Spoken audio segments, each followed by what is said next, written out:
Good evening, everyone. Welcome to another hybrid version of the Heritage of Wilmot Advisory Committee meetings. I'd like to start off with the territory acknowledgement read by Patty Clark. We have gathered in Wilmot Township on the traditional territory of the neutral Anishinaabe, Haudenosaunee, and Mississauga people. We also want to acknowledge the importance of the Dish with One Spoon Covenant, a peace agreement made between Indigenous nations before the Europeans arrived. It characterizes our collective responsibility to each other and Mother Earth. We should take only what we need, leave enough for others, and keep the dish clean. By acknowledging this covenant and the First Nations, Métis, and Inuit people, we are reminded of our important connection to this land where we live, learn, and work together as a community. Thank you, Patty. Next item, moving on to minutes of previous meetings. We have a recommendation that the minutes of the October 10th meeting be adopted as presented. Have a mover for that motion? Oh, everyone's on this side now. This is actually nice. Could someone move that recommendation? Susan, second. Patty? Any comments, questions? All in favor? That is carried. Next item, disclosure of pecuniary interest under the Municipal Conflict of Interest Act. Any members with any interest to disclose? I didn't receive anything from clerks either. Seeing none, we'll move on to, welcome Councillor Martin. Move on to Castle Kilbride business. Item 5.1 is activities update, a recommendation to receive the report, HCAC 1223 for information. Sherry, did you want to speak to that item? Sure, thank you very much. We had a great October. We had lots of different events happening. Ontario Culture Days was fun. We had a recipe scavenger hunt on the property, and it all related back to things that Livingston's grew here. We also had ghost walks. We had that every Saturday night, and they were all sold out. I spoke with the organizer today, and he's looking forward to adding more next year. We've also done some events called Whist Up Weekends, which is in conjunction with our exhibit. And so we did butter and butter sculptures on October 7th, and October 29th was cider.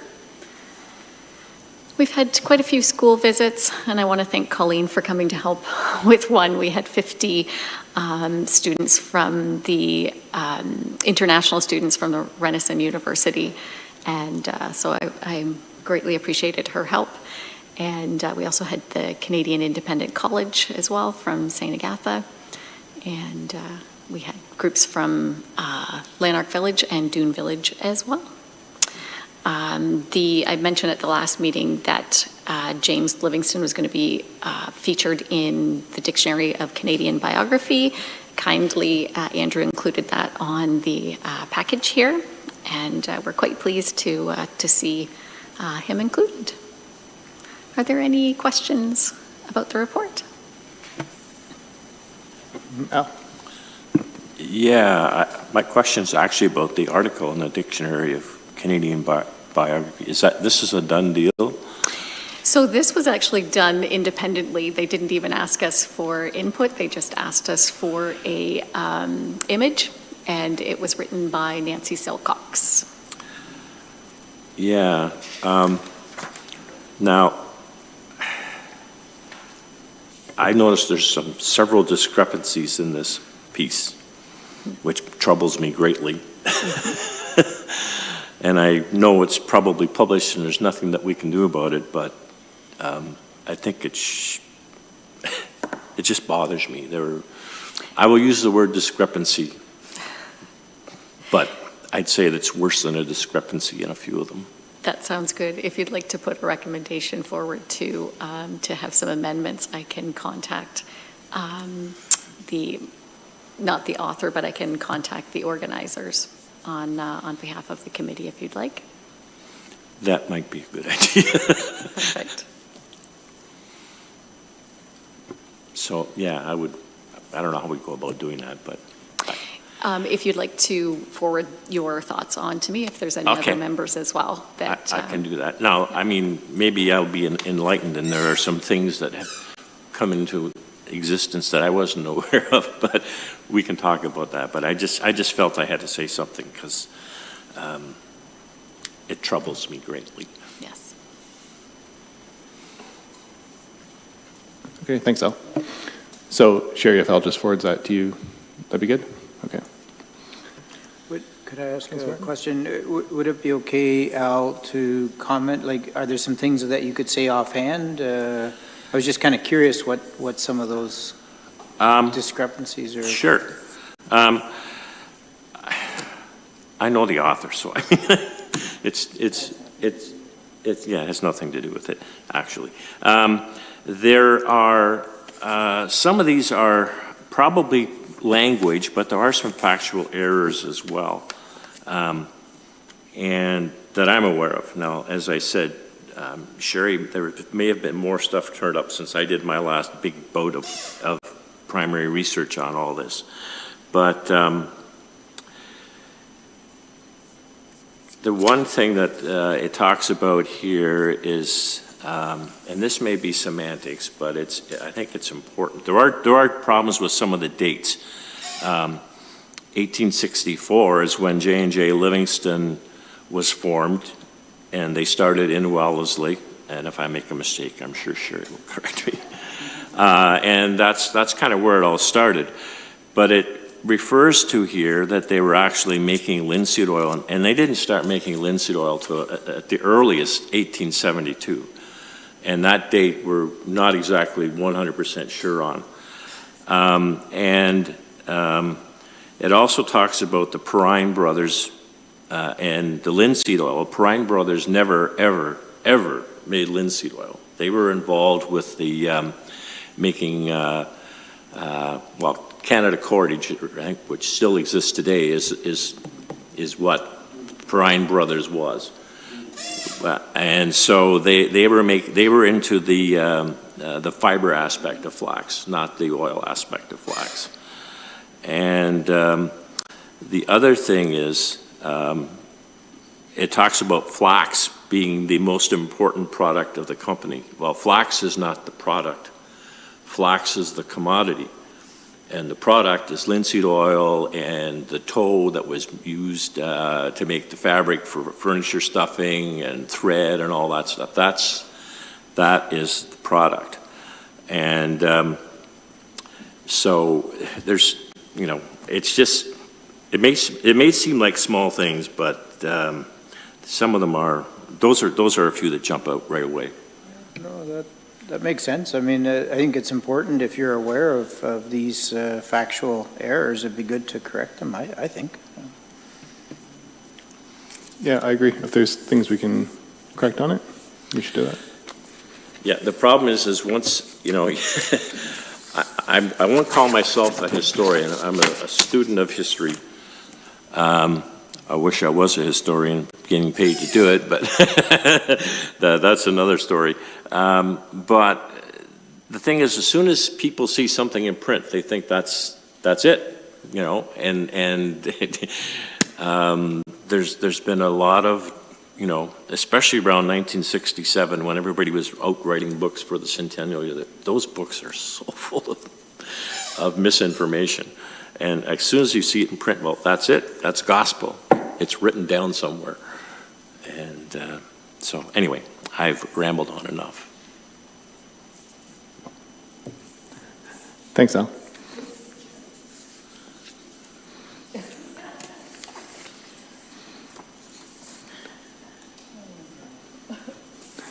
Well, thanks, Sherry, for the report, too. You had a very busy month. I can't believe the number of people that came to the Ghost Walks. That's pretty cool. So we had a recommendation to receive the report for information purposes. Move for that motion. Colleen, second. Al? Any other questions, comments?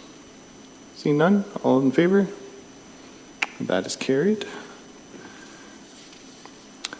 Moving on to number 6, Heritage Wilmot Business. 6.1 is the commemorative plaques for Holland Mills and Bridge Street bridges. I know there's been some great work done by the subcommittee on this matter, both in terms of the existing language and ideas for future commemoration. We had a recommendation here for staff report to support the installation of plaques at Holland Mills and Bridge Street bridges in the format and locations identified in report HCAC 1323, and to endorse wording for the Holland Mills and Bridge Street Bridge Subcommittee. I'll turn it over to Andrew. Did you want to speak to that item? Just briefly, thanks to the subcommittee for the work that's been done to date to kind of confirm and verify information and provide some proposed modifications to what the heritage consultant had originally prepared for those signs. So basically the report is there to provide the entire committee an opportunity to endorse what's been proposed by the subcommittee with respect to the Bridge Street Bridge, and to ask that to continue the momentum that we can finalize the plaque component of projects was to formalize the wording for the Holland Mills Bridge by the December meeting, and failing that to revert to the wording that the heritage consultant had provided, and that's essentially to keep the momentum going and to try to finalize that project.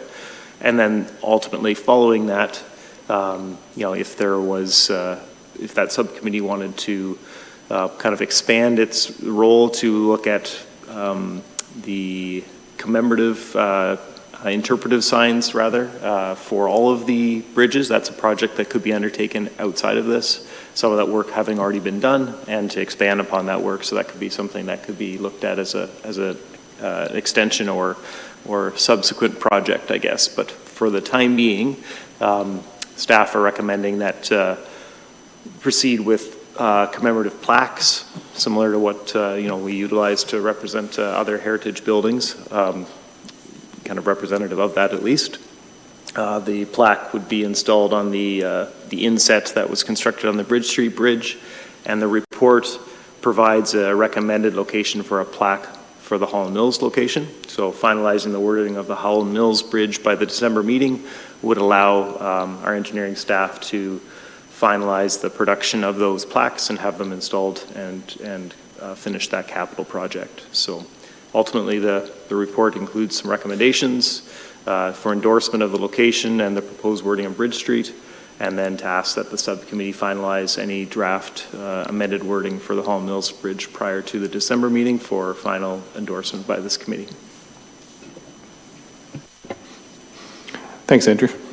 I realized Jeff forgot recommendations 3 and 4. They're over the other side of the page. I'll open it up to questions or comments from the committee. Yvonne? Yeah, I was on the subcommittee. I just want to make sure that the rest of the plaque will look as presented.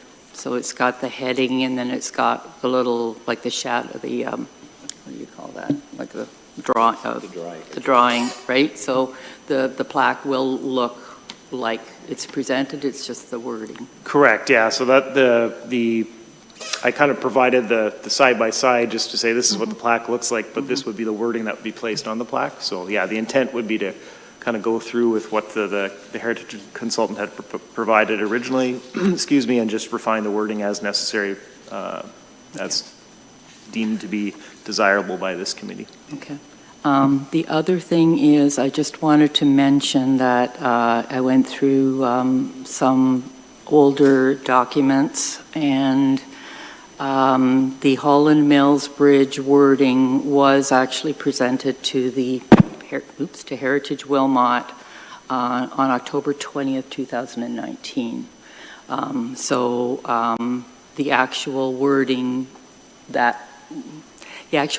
was approved at a meeting that followed that. So what we will do then for the December meeting is pull out that wording that was previously approved and just make sure there isn't anything that jumps out at us that we might want to change. But the work was already done on that. So Yeah, and that just to confirm, that was the package that we provided to the subcommittee to work from. We had included the document. It looked like there was some revisions since that 2019. Might have just been kind of slight wording, but there was a version in the files from the former curator just with a date of 2021. But I think as we discussed, that was kind of broader wording that was maybe looking at an interpretive sign which may not entirely fit on the plaque. So as discussed, refining that to fit within the scope of a plaque would be appropriate. So. But we look forward to seeing that for December. Thanks, Yvonne and Andrew. Al? Just to add a few comments to what Yvonne said, we made the proposed changes to the wording because we felt there were some chronological error. I won't say errors, but chronologically, the way it was written, it didn't make sense. And if you read it and think about it, you'll see that. And we also decided that the last sentence was somewhat troublesome because it implied that Wilmot no longer had a farming community, and it still does. Obviously, it's still a very, very important part of the community. So we changed the wording to reflect that truss bridges played an important role in transportation during their time. So that was the reason behind that change. And in regards to Holland Mills, I guess we will work on that. There's some additional information that's become available, but that can be, I think that probably we could incorporate into the interpretive sign. Since we now have a plaque, which we didn't think we were going to have before. So yeah, we'll have to get that back and get together again and work on that for December. We had a few other points that we added since we were talking about truss bridges in general. We spent quite a bit of time talking about them, and as Andrew pointed, they were beyond the scope of what we were to do, but we felt we wanted to put them in our report because we felt they were important and we needed to make note of them and then act on them or think about acting on them in the future. Excellent. Thanks, Al. Anyone else? All right. So we had a recommendation. I'll get all the parts right this time. Support the installation of commemorative plaques at Holland Mills and Bridge Street. Endorse the wording for the Bridge Street Bridge. Direct the subcommittee to provide any edits to the Holland Mills Bridge for the December meeting, and then consider other work related to the interpretive signage. I guess that would be another task for the subcommittee going forward after these two projects. Yeah, I think what ultimately would need to be looked at is that scope, kind of where the committee feels signage is appropriate, and then determine if there's a funding source to see that happen, I guess. But yeah, getting that research done and then looking at funding opportunities in the future. Okay, great. Could I have someone move that motion? Patty? Or Yvonne? And second, Al? Any comments, questions? Patty? I'm just questioning I didn't notice this before, the capital on Camelback. Personally, I'd rather see capitals on all of Camelback Truss and Bridges, or better yet, no capital on Camelback. But Oh, I see what you mean. okay. Any thoughts on Camelback? Or how that should be capitalized or not? It wasn't capitalized on the one that was done. I agree, it should be lowercase. Okay. All right, so with that minor change on the wording. Any other comments, questions, discussion? All right, all those in favor? That is carried. Thanks, everyone, for your work on that. I'm excited to see what they look like installed. Moving on to item 6.2, verbal update from staff on dates, locations, and from the subcommittee on the theme and work plan for the event. Andrew or Sherry, did you want to start, and then I can update from the subcommittee? Excellent. Thank you very much. I don't know exactly where to go with this, but so I had booked a few different dates for Heritage to have their Heritage Day in New Dundee, and we also looked at the possibility of having it at the WRC on Family Day as well, but it was very busy, and we could only host 50 people in that room, and we knew from last year that was a concern. So then I turned it over to the subcommittee to find out what your thoughts were on the dates and the location. Great, thanks, Sherry. So I can provide an update on our subcommittee. So subcommittee, current members, Susan, Councillor Martin, and myself, and we also bugged Sherry a bit during a meeting. We met here at the Township office to go through ideas, event planning. We do propose to have it February 17th in New Dundee. Time, we thought 10 till 2.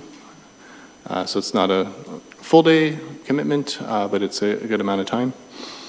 We discussed possible themes, decided to keep it general and inclusive by using Susan's wording, celebrating Wilmot's heritage. That's our working title. We're open to ideas.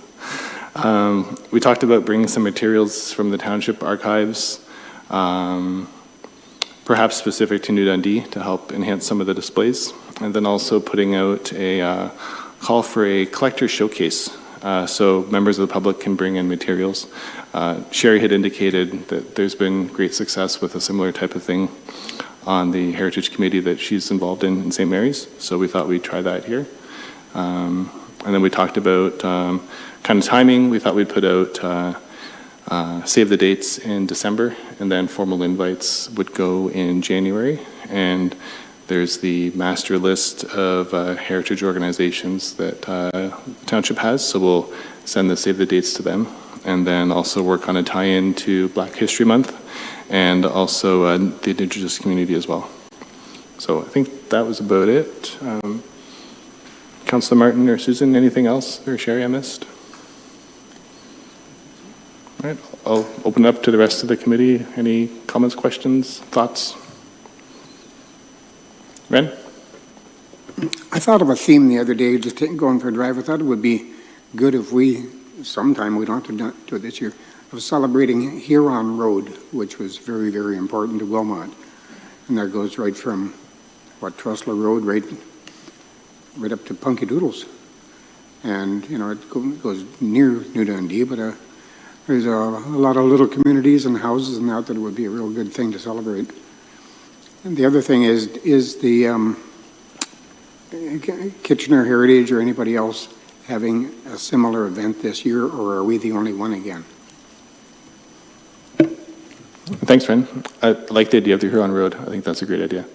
I don't know about any other events. Sherry, I don't know if you've heard anything. I think the province does post leading up to Heritage Week about where there's things going on, so maybe there'll be things that crop up on there.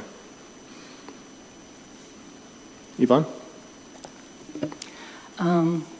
We don't talk much about cultural heritage landscapes, but I would like to mention that 2024 is the 50th anniversary of when the Arboretum was transferred from the region of Waterloo to Wilmot Township. So that is an anniversary that is coming up. And yeah. Thanks, Yvonne. That sounds like a topic for a display for us to have.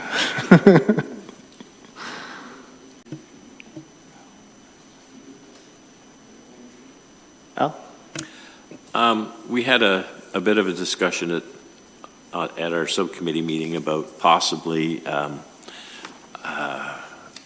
I don't want to volunteer myself ahead of time, about doing maybe a PowerPoint or something on truss bridges. Because I don't think we're planning on having a speaker. Other years I did PowerPoints for a couple of years. That might be a topic, and we could, we could try to do something like that.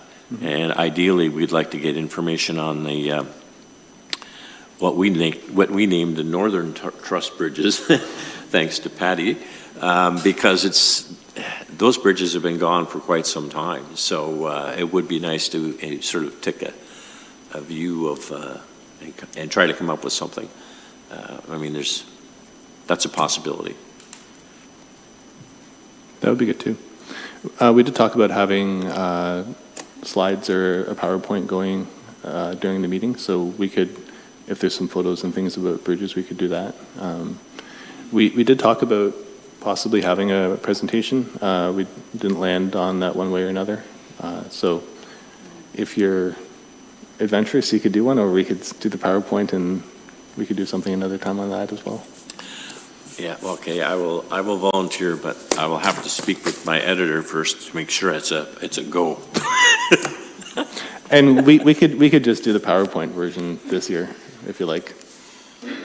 No, if I'm going to do it, I wouldn't mind doing some discussion over top of it. Keep us posted. Pardon me? Keep us posted. We could. Councilor Martin? It might not hurt just to add some of the things that we talked about.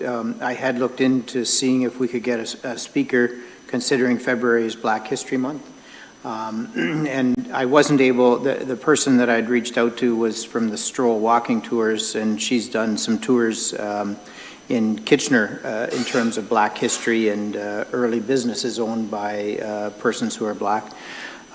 So I have a couple of leads, a couple of possibilities, and we're not aware of a lot of history in Wilmot Township in terms of Black history. It's more so in Woolwich Township compared to,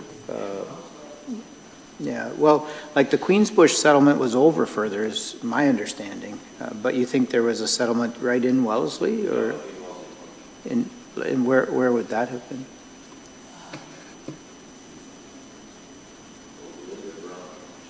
A lady by the name of Linda Brown Kubish, I think, wrote an article. It's in the Waterloo Historical Society annual report. She used to work in the Grace Schmidt Room years ago, and I worked with her for a while when I worked at the Grace Schmidt Room, and it was on Wellesley Township. Linda has since passed away, so she unfortunately will not be a presenter. But her article did appear in the I'm not sure which volume, but it's in the Waterloo Historical Society annual report. Yeah, so that's I was hoping to at least have some things. There's the Queensbush Settlement book that was a possibility, and I still wanted to reach out to the Caribbean. There's a Waterloo Region Caribbean Association, and so I thought I'd reach out to them as well. And then we wanted to invite Crowshield Lodge to see if they would like to have a participation as well. So we had talked about those avenues also. Thanks, Councilor Martin. So the committee will meet again. Oh, Ren?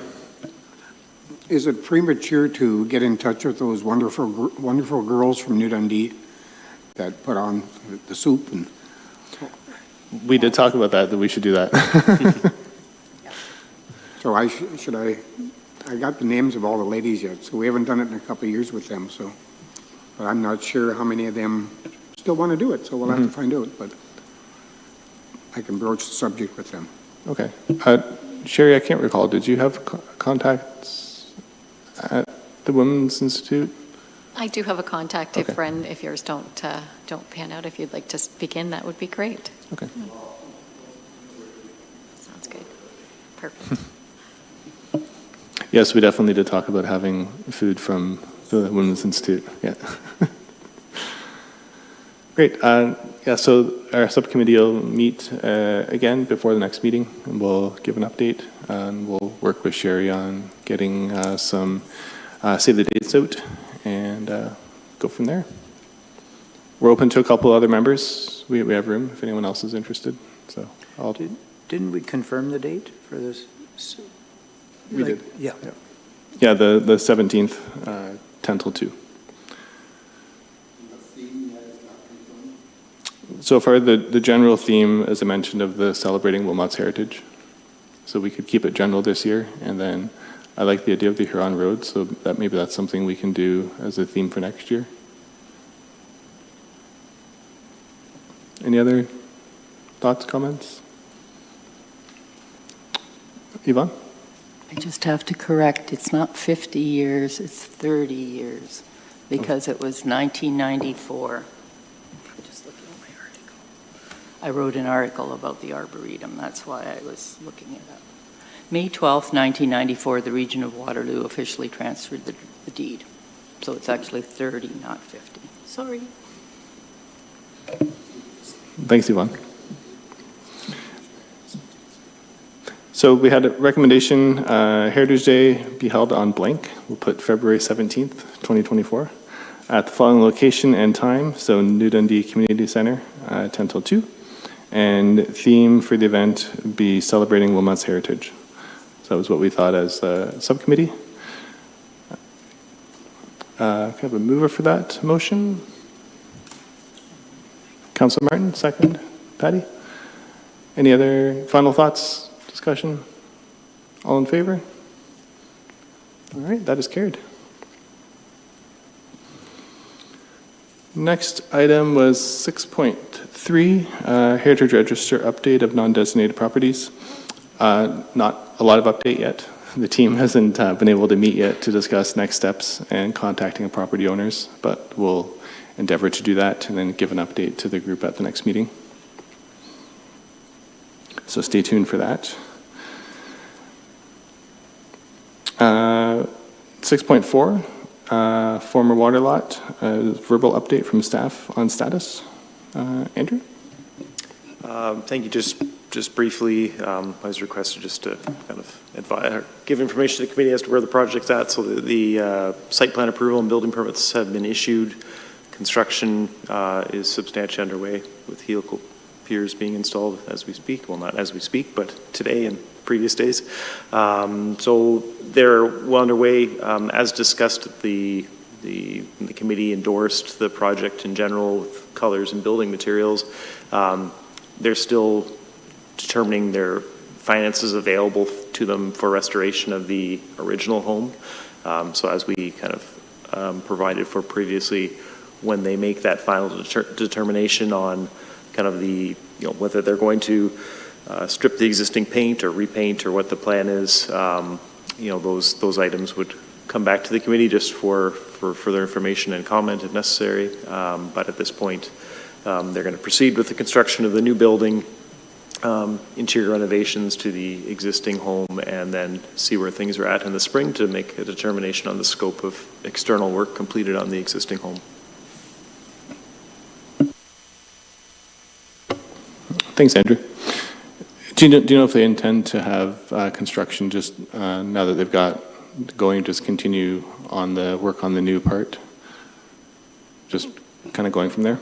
Yeah, I think their focus will be getting the new structure built, and then I assume they'll work on the inside at the same time, because there's some integration between the new and old buildings. So I don't know for sure on that, but my last speaking to them was that their focus was going to be getting the new addition up, and then going from there. Okay. Thanks. Yeah, I've taken a few strolls by. It's neat watching the work unfold, so I'm excited to see it take shape. Any other comments on that? All right, we can move on to 6.5, which is update from me about the National Heritage Conference. So I attended the National Trust for Canada conference in Ottawa at the end of October. It was a great event. There's lots of really interesting sessions, and got to chat with other heritage professionals, which was pretty cool. I was trying to think of like general themes I could share with the group. And there's lots of efforts to better tell the full story of historic places across the country. There's some neat projects of historic plaques being redone. I know there's some efforts by the province to update some of the blue plaques that are everywhere around the province to tell more of the history. And there's a neat story about in St. John's, they're looking at all their designated properties, and it's typically some businessman's house or business that is designated. And they said that, they all had wives, but they were never mentioned in the designation bylaws or anything. So they're going back and researching to see what they did, and they're like, a lot of them did really cool stuff in the community, so we should be talking about that. So now they're going back and updating it. So it was neat to hear some of those things that are underway, and a similar story in Victoria of updating some of their designation stuff. So that was pretty cool. And then there was sessions also just about interpreting places and talking about museums and dealing with like uncomfortable past in lots of areas. So there's some information about that I could pass on to share, just interesting presentations. They're making the presentations available online, so I think I might be able to access them and share them. Not quite sure yet, but we'll see.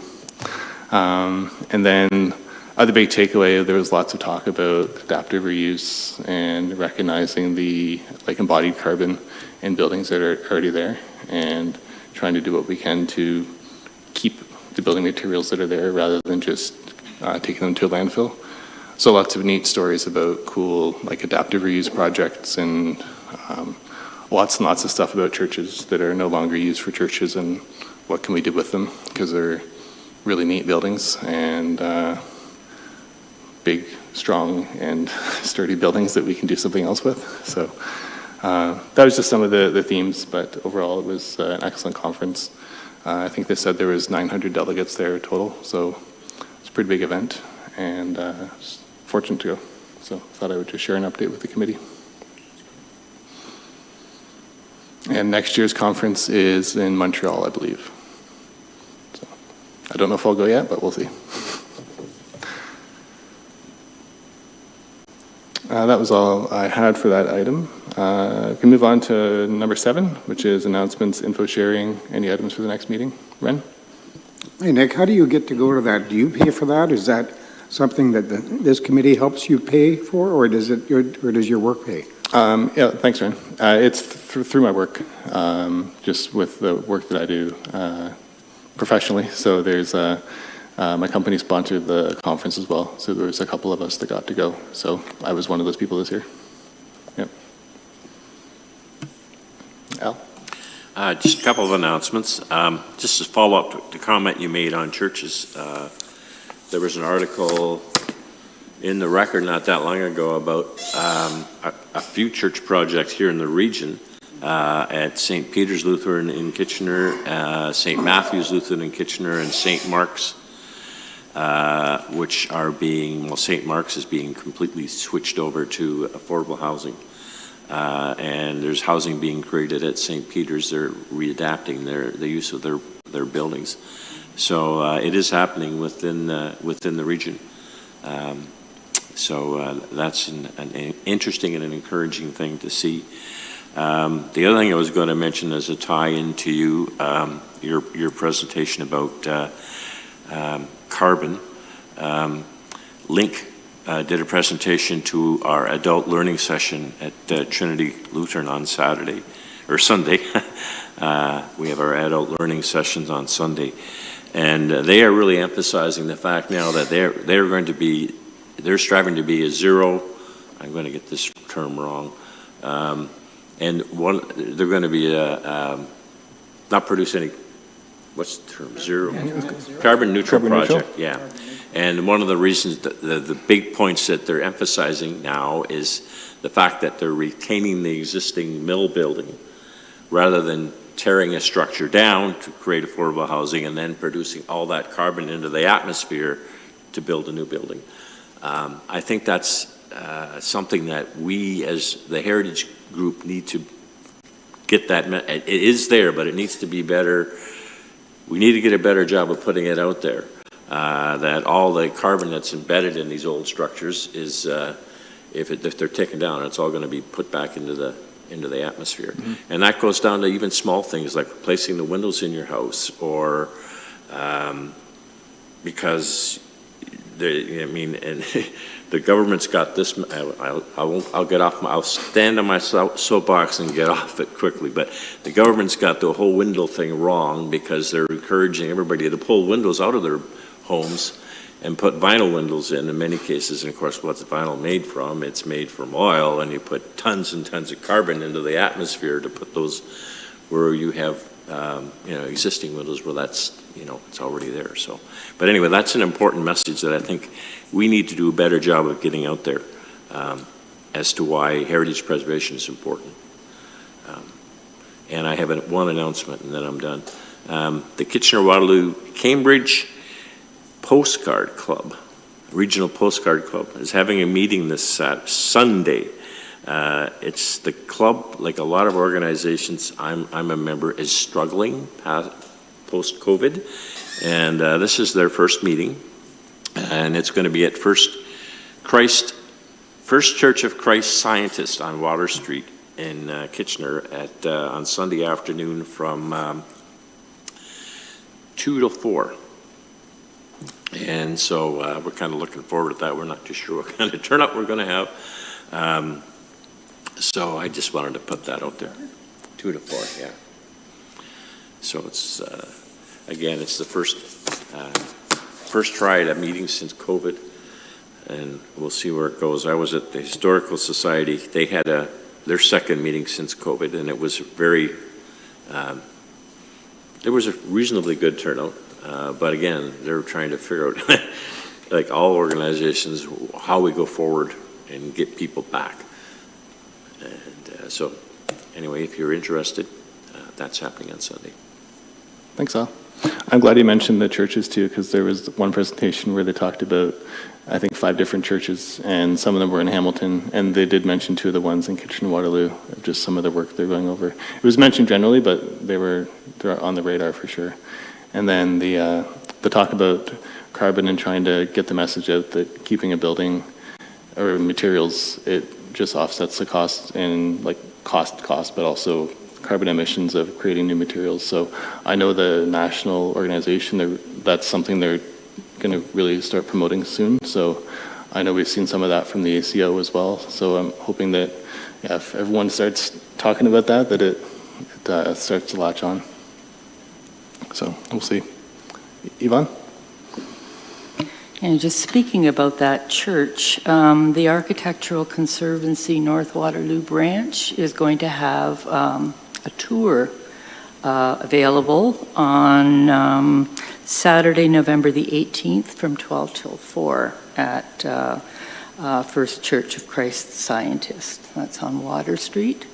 It should be really, it's really interesting, and so this is everyone's opportunity to go somewhere where you don't usually get to go and get a good tour in the history and learn a little bit more about a really interesting structure.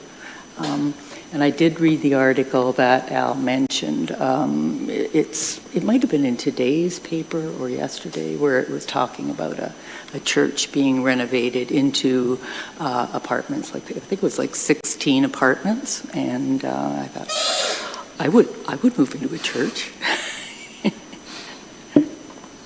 Cool. Thanks, Yvonne. Anyone else?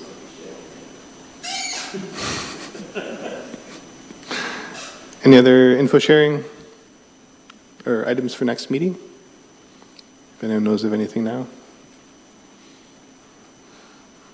All right. Our next meeting is December 12th at 7. And last item, motion to adjourn.